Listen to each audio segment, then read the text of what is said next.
Ladies and gentlemen, welcome to another episode of Ghost in the Shell, Standalone Conflict 2045, episode 16. Um, last time, Purrin got fucking riddled with bullet holes just by doing her job. I don't know what's up with Purrin. I still think maybe I mean, it's either she's a post-human that just didn't get her mind altered, or it's just something completely different, but has the ability, but gave her the ability to hack on the level of posthumans. Because if she really was a posthuman, I guess she could have dodged the bullets. Mm, sorry. This is the rare morning recording, so little sleepy, but it's all good. But yeah, I mean that's pretty much it. We'll see the aftermath. See how Bato responds. I think Smith might get fucking punched. Just so Smith's plan was involving the security guard that got like hijacked, not Perrin at all. I think that was just a happy accident for him. But this is not really happy because if the prime minister is still alive, then he's just still fucked. So yeah, I guess we'll see. Hoping Perrin lives, praying on my hands and knees for Perrin's survival. But that's just all we can do. So before we start, snack time. We're going into the Krispies. Not my favorite um not my favorite type of Japanese snack, but that's okay. I like the design. Has a little samurai hat on it. Samurai. Da, da, da. This is oh, I don't know. I do not know what this is. It is ah a Masakato Senbei by Masakato Senbei Hanpo, named after the famous 10th century samurai Taira no Masakato, who this day is revered as a symbol of strength and resistance. This senbei is made with locally sourced Ibaraki rice and soy sauce, simple, honest, and best enjoyed with a cup of tea. I do not know my Japanese history enough to know who that is, but cool. And that's a famous figure in Ibaraki. Don't have tea, but drinking a monster to wake up a bit. Little kick in my life. But it does say dragon tea. Yeah, I actually bought this like because I was going to like a concert that went from like 10 to 3 a.m. But then I just forgot it in the car, so I just never got to drink it. So happy leftover, I guess.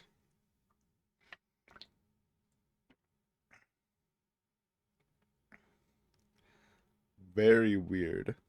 It's non-carbonated apparently. Tastes a little bitter. Tea steeped a little too long, but whatever. It's alright. It's kind of weird. Let's try the senbei though. So it's just soy sauce. Smells like soy sauce.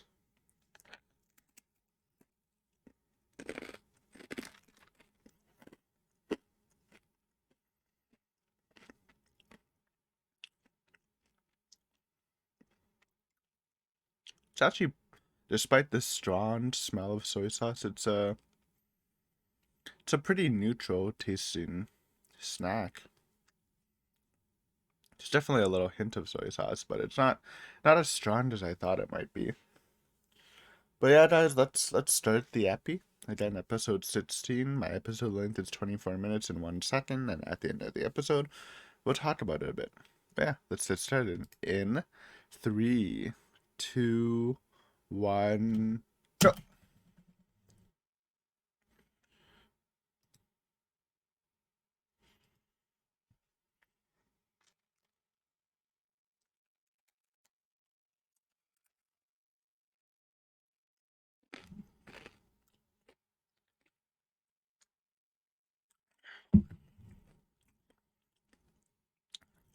Dude, the standalone 2045 OP effect where I'm indecisive on the opening, but after a couple episodes, it starts to bang hard.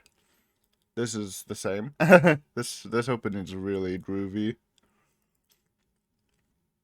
And you know the part I love, but even this part's vibing pretty hard. By the way, if you're wondering what concert I went to, Alan Walker at the Rebel, famous Norwegian DJ. Even though it's not usually my type of music, it was pretty fun. Despite being packed like sardines. Bah, bah. Okay, a little early. It's so subtle, but it's so effective.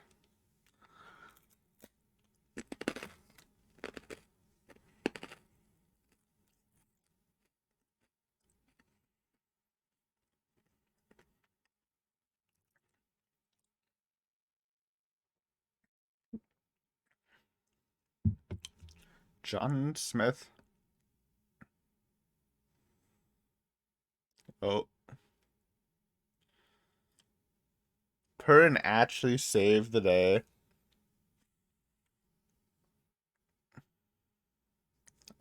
Was getting cryo freezed. It's kind of fucked up. Does he still dream in cryo steep? If he doesn't, it's not that bad. So I guess you like miss your whole life.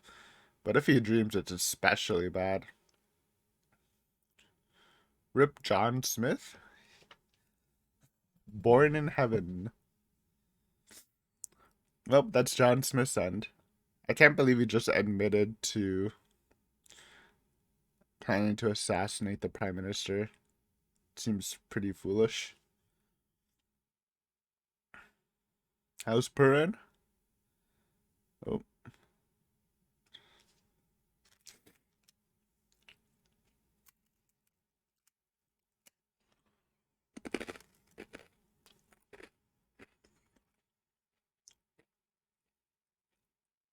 What does that even mean?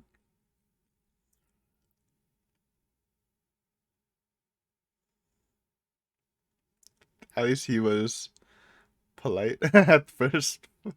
Vato. Excuse me, sir.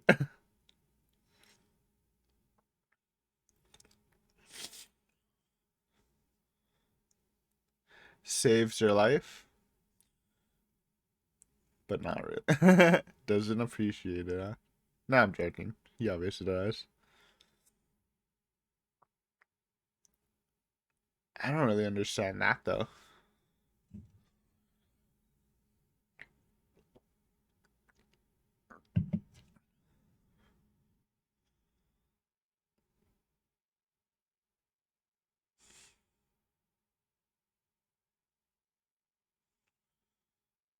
Oh, well, that's a little sussy.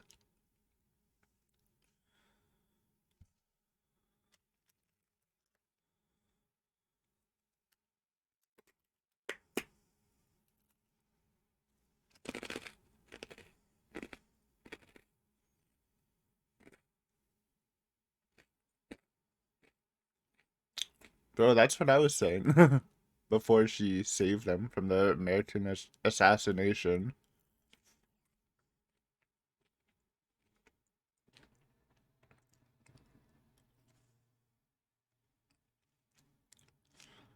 But she just seemed fine. Yeah, that doesn't even make sense. She just saved the Prime Minister from being shot.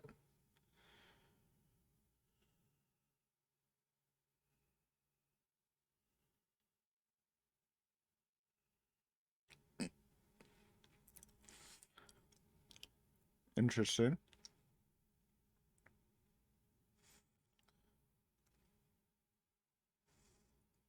The chief's hair, if you look closely at it, looks like whipped cream. Like,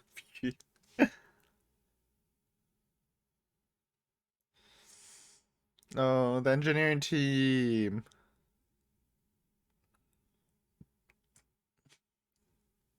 I guess they just don't know that she shot an assassin, and they just think they shot a security guard, I think.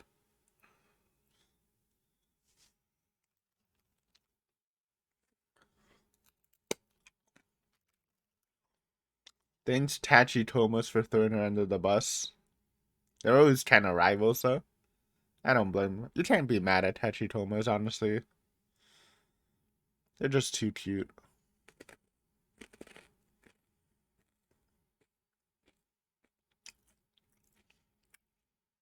The pimped out one gets to go. Based.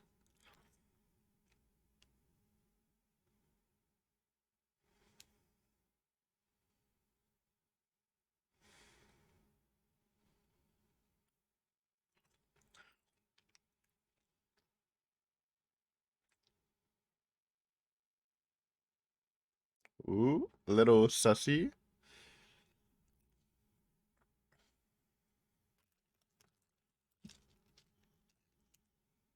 She's never there.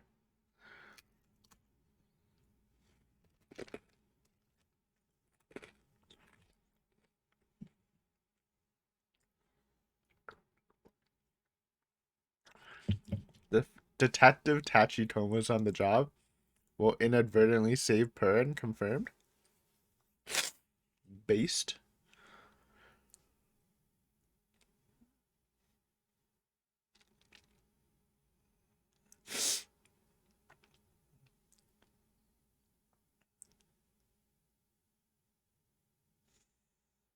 Where's the bed? Frozen.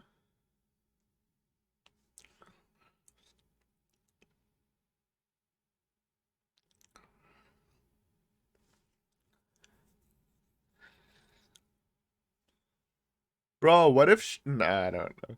What if she's like an ex Tachitoma put into like a real body and like evolved a bit?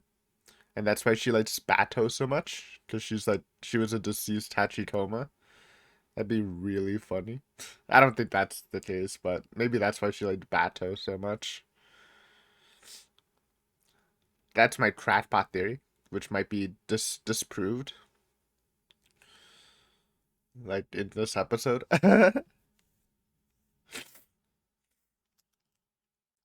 Yo, look at Tiny Perrin.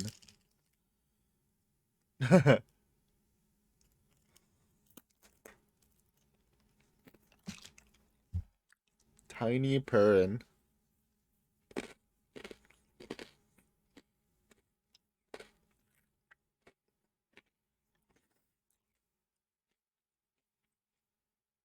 Is that who the chief trusts? Oh my god. I did not expect a Tachitoma investigation episode.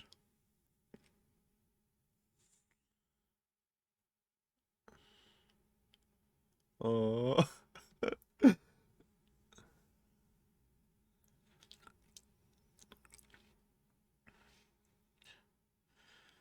Can't believe Tachitoma breaking the news is awkward.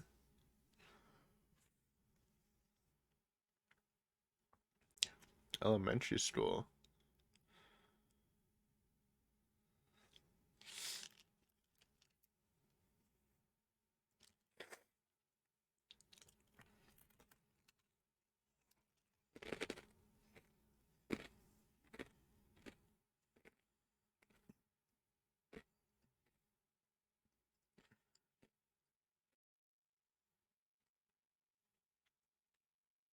Since a young age. Okay, probably not a Tachitoma.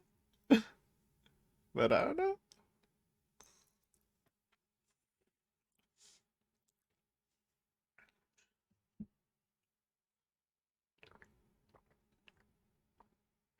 Oh, that's a little sussy. If you think that her purpose was to infiltrate, that's why she really wanted to go to Tato.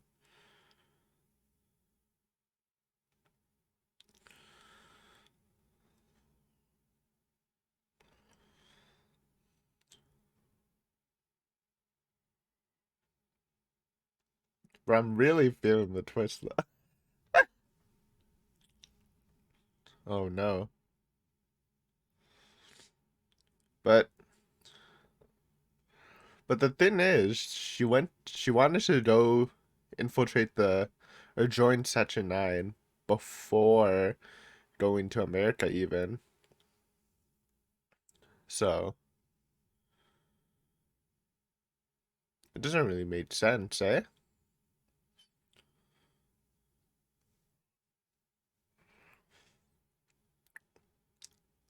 Bro,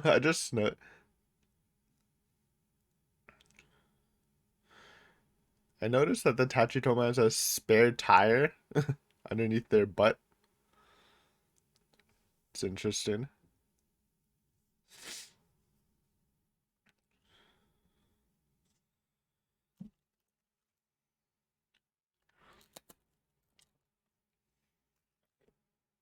Yeah, I was gonna say, is that a lake?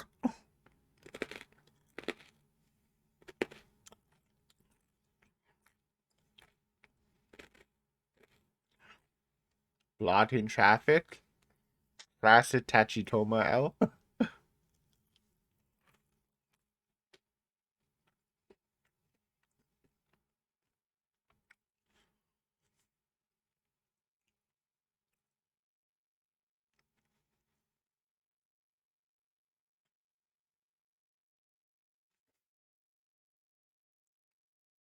Trying to match your face to younger kids, I guess?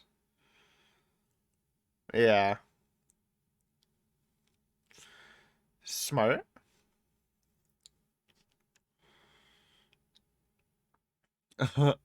Aw. So cute, man. Peace sign.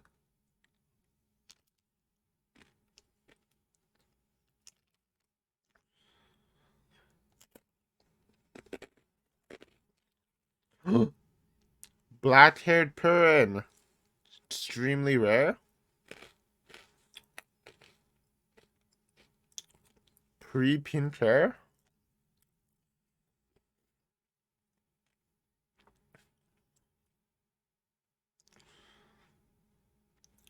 Oh, what that? That's not Purin, though. She has a mole. Beauty mark. Oh, Purin in the islands? It's Purin's mother! Or sister.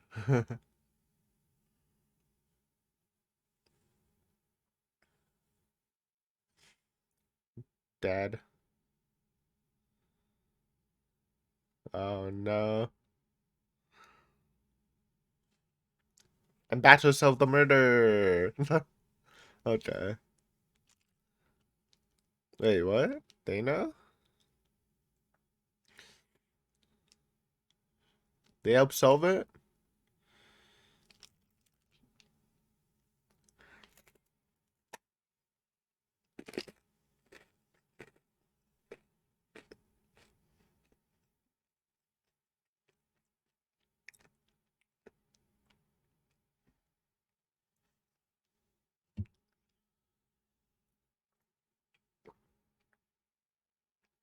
Marco Amaretti. Wonder if that's like a past crime we know about from Ghost in the Show? I wouldn't remember, man.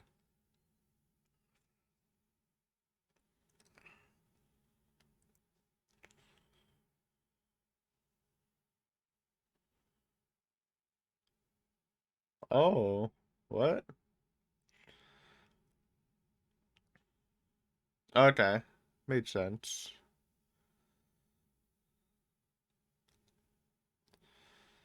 And that's why the CIA approached her, because she witnessed the rogue CIA agent, or whatever the crime is.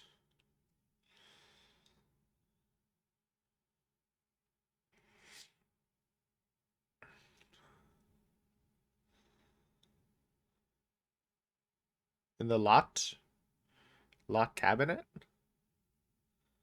that they just didn't check. Yep.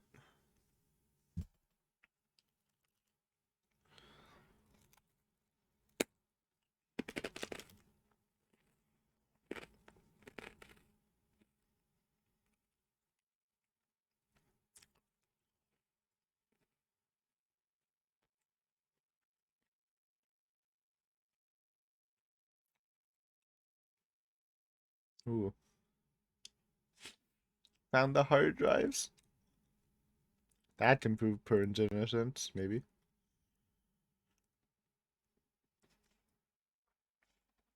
They're looking at it. Obviously, it goes through Pern's POV.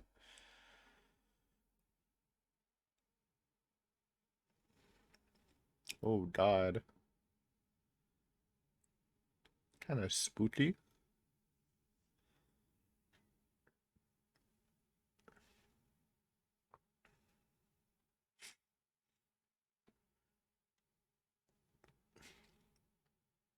No. Run, Pern, run.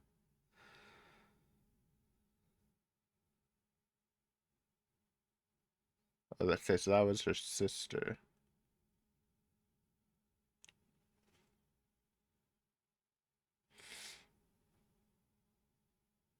Bateau!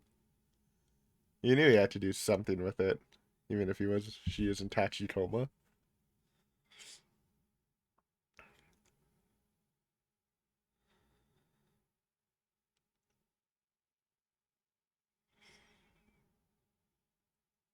Ponytail Bateau. Tiny Pern.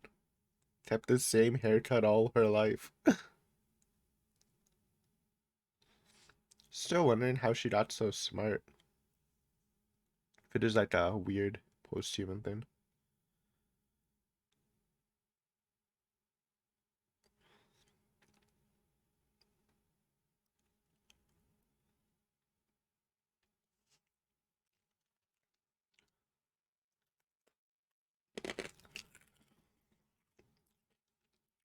It's brutal.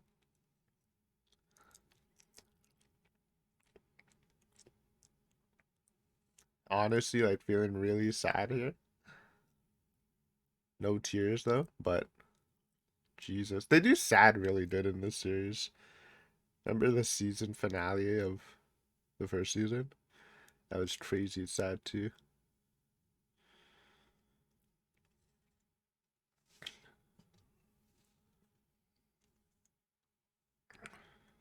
Did Bato just forget about her? I think it's possible. I guess he did. I mean, living Bato's life goes through a lot of intense events.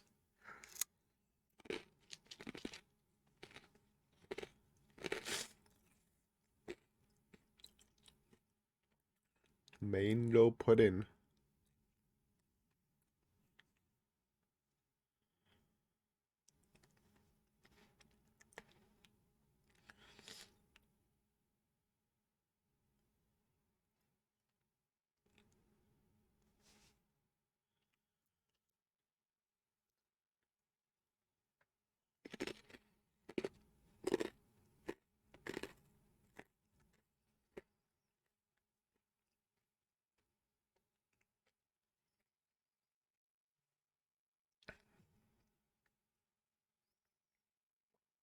Tachitoma tears. So sad it makes the Tachitomas cry.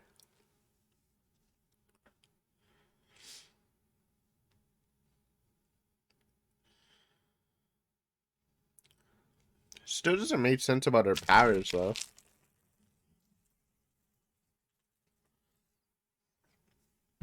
They did? They did nothing? Based? Okay. That's good.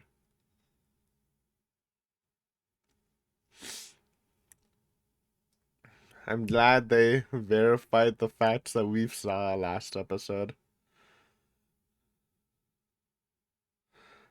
Oh no, they're all trying to start crying.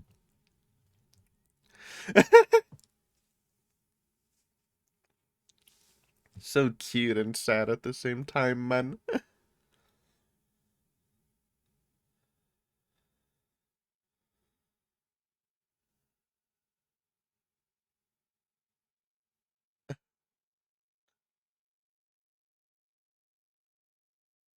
Shirana Tabato.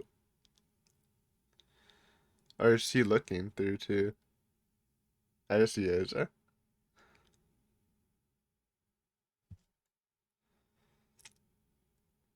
Yeah.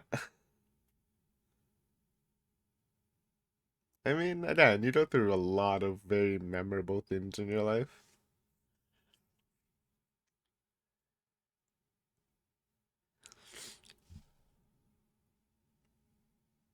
Oh, they're making a new Perrin. So she actually is just dead. Holy shit. I honestly was like pretty sure she was gonna live through that. Wonder if she'll maintain her. Oh, what the? Tachi Thomas just gave her the mastermind post-human code. You insane?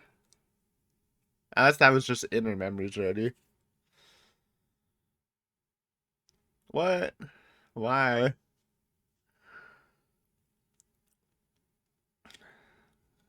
Bruh. Tachi Thomas proving they're the best series mascot by making the best girl again. Giving her a whole new ass party.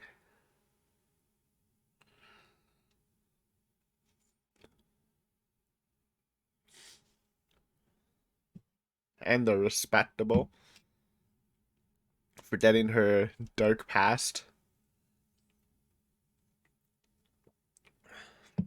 Perrin 2.0 in progress. Oh my, I can't believe the real Perrin's actually just dead. That's crazy.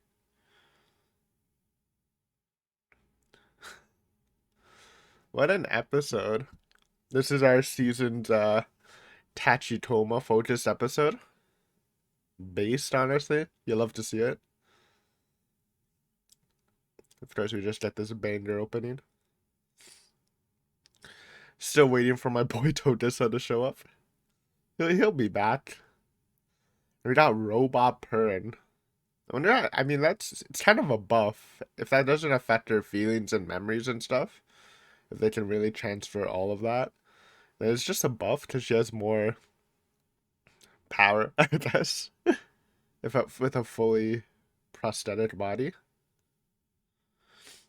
She's the next Matoto man. Next ace of section 9 incoming.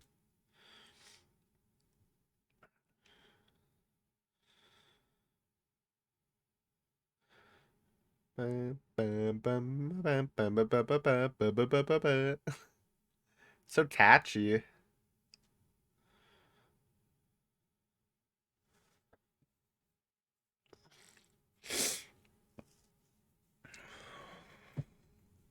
Uh, I didn't mention it till it's actually I'll mention it after because it's kind of funny. Honestly, great timing for the episode to end because I actually like have really needed to watch it. Like right now, okay, episode over. Talk about it in a sec. BRB. All right, I'm back. Oh, literally the worst time to unpause. As soon as I unpause, I had the sudden urge to sneeze. That is actually the worst timing I've ever seen. Yeah, we're back. Great episode.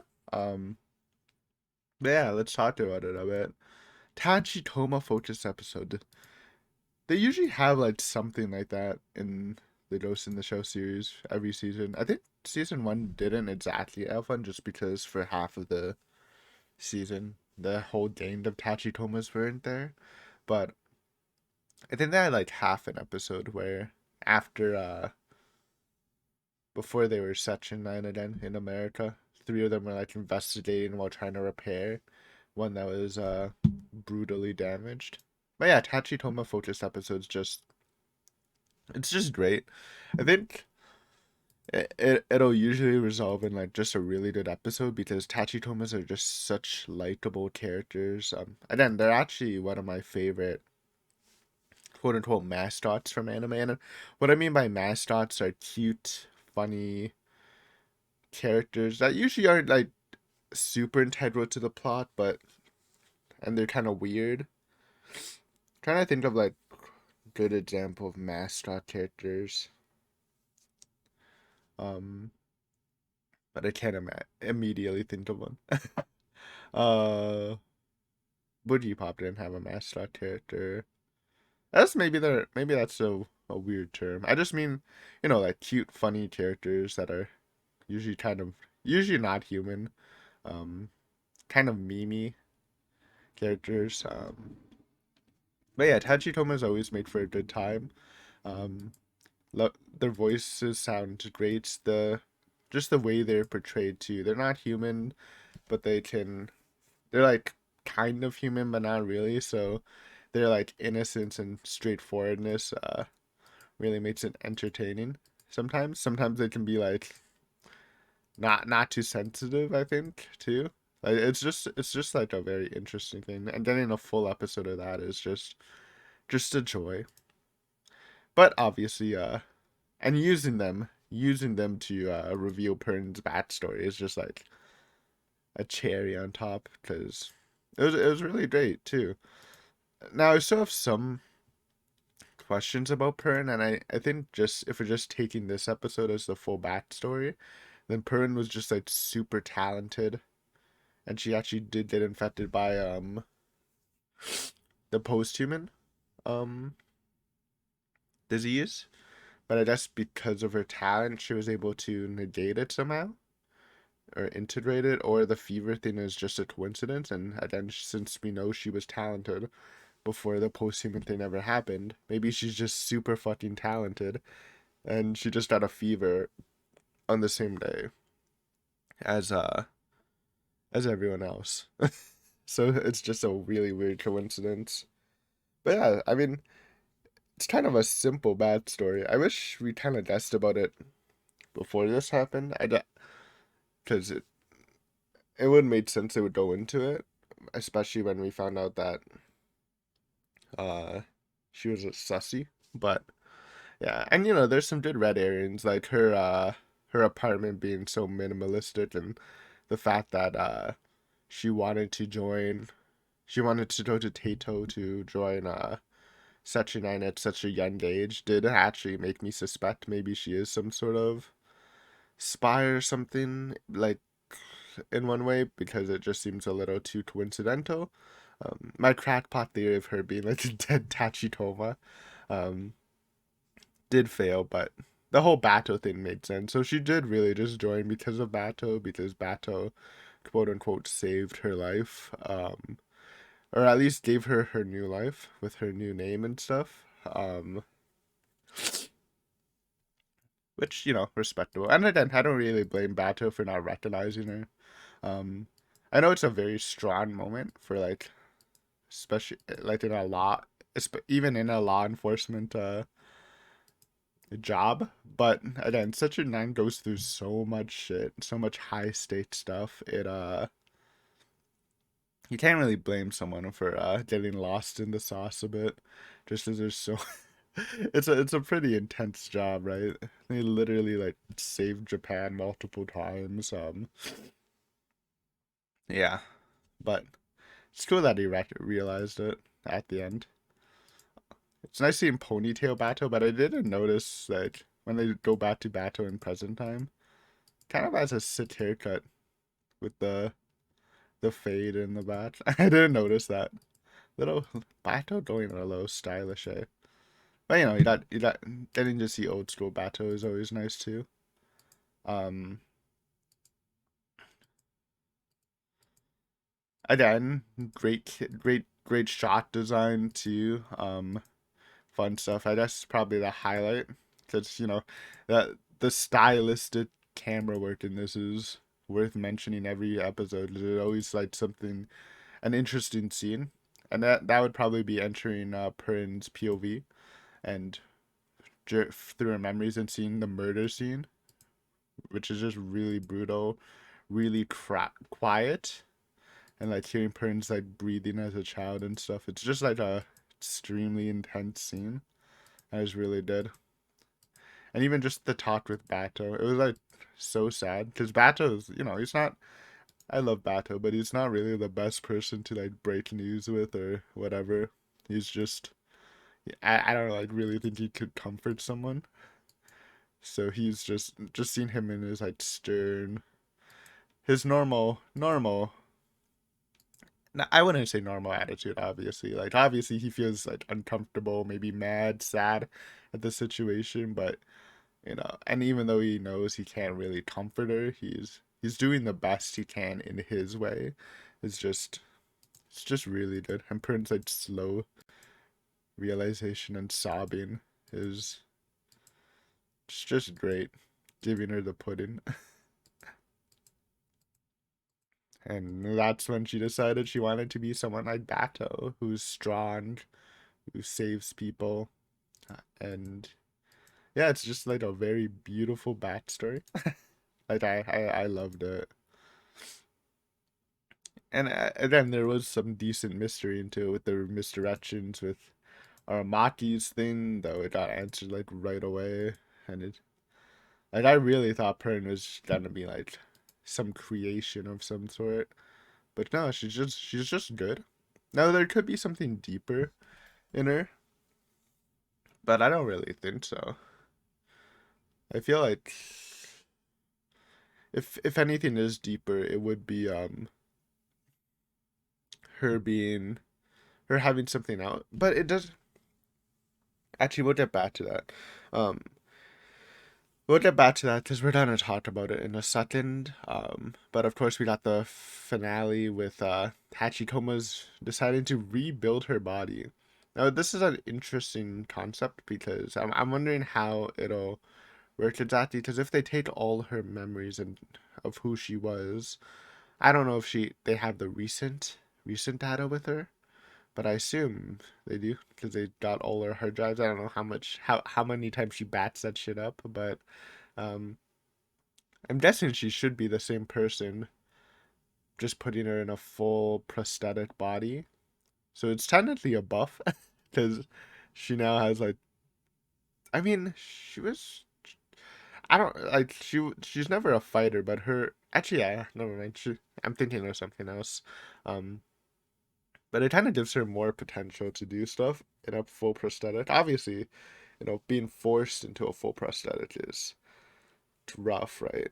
It's not a positive. Like yeah, you definitely want to have the ability to make that choice, but yeah, honestly, I really didn't expect Pern to be dead. I thought she was just gonna be chilling in the hospital, but no, she actually just died, which is kind of insane. So she might have so big props for the Tachitomas to essentially reviving her into Pern 2.0 because I would have been really sad with her death. I really didn't think they would have killed her off, but they technically did kill her off.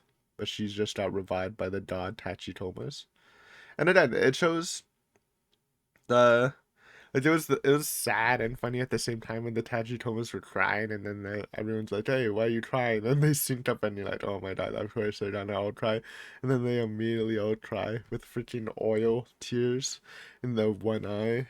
That was really a really cute scene. Um, shit, I had a point I was gonna make, but then I kind of forgot. Oh yeah, yeah. I was gonna say if there is anything deeper to her backstory, it would have to be why she's so smart. But I think there's no like the fact that like when they're creating her new body, they put in the whole AI. They didn't just put in the post-human code, right? They just put the whole AI in her. So one that could affect her a lot actually.